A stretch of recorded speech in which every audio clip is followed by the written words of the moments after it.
শীত তো চলে এসেছে, শীতের খুবই একটি মজাদার এবং জনপ্রিয় পিঠা হচ্ছে পাটিসাপটা। তো চলুন আজ ওটাই বানানো যাক। আমার কাছে চালের গুঁড়ো না থাকায় আমি 3 ঘন্টা আগে আতপ চাল ভিজিয়ে রেখেছিলাম।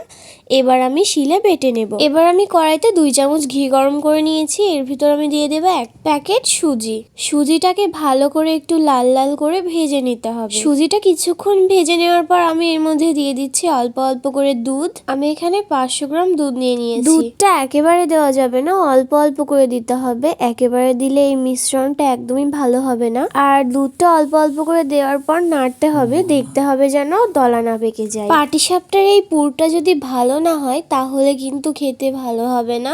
এই পুরটা যতটা ভালো হবে পাটিসাপটার পিঠাটা খেতে ততই মজাদার হবে। এই পর্যায়ে আমি দিয়ে দিচ্ছি 200 গ্রাম চিনি। এটা দেওয়ার পর কিছুক্ষণ নেড়ে নেব। নেড়ে নেওয়ার পর যখন আর একটু ঘন হয়ে যাবে সেই পর্যায়ে আমি দিয়ে দিচ্ছি 1 বাটি কোরানো নারিকেল। নাড়তে নাড়তে যখন ঘনত্বটা একটু বেড়ে যাবে সেই পর্যায়ে আমি ফ্লেভারের জন্য দিয়ে দিচ্ছি গরম মশলা বাটা। গরম মশলা বাটাটা দিলে এর স্বাদটা দ্বিগুণ বেড়ে যায়। এখানে কিন্তু গরম মশলা থেতো করে দেওয়া যাবে না, এইভাবে বেটেই দিতে হবে। এই পর্যায়ে আমি দিয়ে দিচ্ছি স্বাদ মতো নুন। নুনটা দেওয়ার পর কিছুক্ষণ নেড়ে নেওয়ার পর এরকম যখন ঘনত্বটা হয়ে যাবে তখন আমি তুলে নেব। কিছুক্ষণ আগে যে আতপ চালটা বেটে রাখা হয়েছিল মা সেই আতপ চালটা এখানে নিয়ে নিয়েছে। এবার এর মধ্যে দিয়ে দিচ্ছি 1/2 বাটি ময়দা। ময়দাটা দেওয়ার পর এখানে দিয়ে দেওয়া হচ্ছে পরিমাণ মতো নুন। আর আমাদের ভিডিও যদি আপনাদের একটু ভালো লেগে থাকে তাহলে অবশ্যই আমাদের চ্যানেলটিকে সাবস্ক্রাইব করে দেবেন এবং আমাদের পাশে থাকবেন। নুনটা দেওয়ার পর মা এখানে দিয়ে দিচ্ছে 1 চামচ চিনি। চিনিটা দেওয়ার পর এখানে অল্প অল্প করে দুধ দিয়ে দিচ্ছি। আমি এখানে নর্মাল দুধ নিয়েছি। অল্প অল্প করে দুধ দিয়ে একটা ব্যাটার তৈরি করে নিতে হবে। এখানে দুধের পরিমাণটা বলা হয়নি, যতটা পরিমাণে দুধ লাগে আপনারা এখানে দিতে পারেন। অল্প অল্প করে দুধ দিয়ে আমি একটা হ্যান্ড হুইস্কের সাহায্যে ব্যাটার তৈরি করে নিয়েছি। প্রথমে এরকম ঘনত্বের হয়েছিল, পরে আমি আরো একটু দুধ দিয়ে ব্যাটারটা একটু পাতলা করে নিয়েছি। দেখিয়ে দিচ্ছি ব্যাটারটা কিরকম হবে। এই যে ব্যাটারটা এইরকম একটু পাতলা হবে, যে ব্যাটারটা দেওয়ার সাথে সাথে মিশে যাবে। ব্যাটারটা তৈরি করে নেওয়ার পর এখানে আমি 1 চামচ গরম মশলার বাটা দিয়ে দিয়েছি। এটা দেওয়ার পর একটু ভালো করে নেড়ে মিশিয়ে নিতে হবে। ব্যাটারটা যতক্ষণে বানানো হচ্ছে ততক্ষণ আপনাদের কিছু কমেন্ট পড়ে নিই। ইয়াকুব বিশ্বাস এখানে কমেন্ট করেছে, হাই।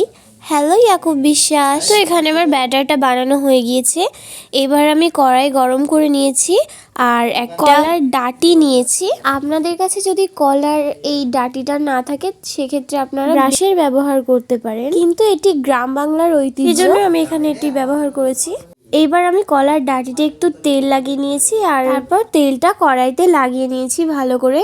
তারপর 1 চামচ মিশ্রণটা দিয়ে কড়াইটা ধরে হাত দিয়ে ঘুরিয়ে চারিদিকে ছড়িয়ে দেব। এই পর্যায়ে যেই সুজির পুরটা বানিয়েছিলাম সেই পুরটা এক সাইডে দিয়ে এইভাবে আমি খুন্তির সাহায্যে মুড়িয়ে নেব।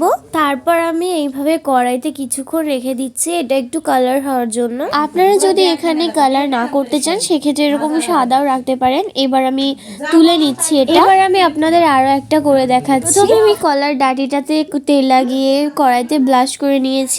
তেলটা কড়াইতে কিছুক্ষণ রেখে দেওয়ার পর হালকা একটু গরম হয়ে গেলে 1 চামচ এই মিশ্রণটা দিয়ে দিয়েছি। তারপর কড়াইটা ধরে এইভাবে ঘুরিয়ে বড় করে রুটির মতো হয়ে যাবে। তখন আমি এই যে পুরটা বানিয়েছিলাম এক সাইডে পুরটা দিয়ে খুন্তির সাহায্যে এইভাবে রাউন্ড রাউন্ড করে নিতে হবে, মানে এটা মুড়িয়ে নিতে হবে। এইভাবে ভাঁজ করে নিয়েছি, তারপর তুলে নিয়েছি। নাও আমাদের পাটিসাপটা পিঠা রেডি। অনেকই মজাদার হয় এটা খেতে, ভীষণ সুস্বাদু হয়। আপনার বাড়িতে একবার হলেও এটা ট্রাই করে দেখবেন। একবার ট্রাই করে দেখেন, শীতে বারবার এটা খেতে ইচ্ছা করবে। এটা খেতে অনেক টেস্টি এবং সুস্বাদু হয়েছে। আপনারা বাড়িতে একবার ট্রাই করে দেখবেন। হাফেজ।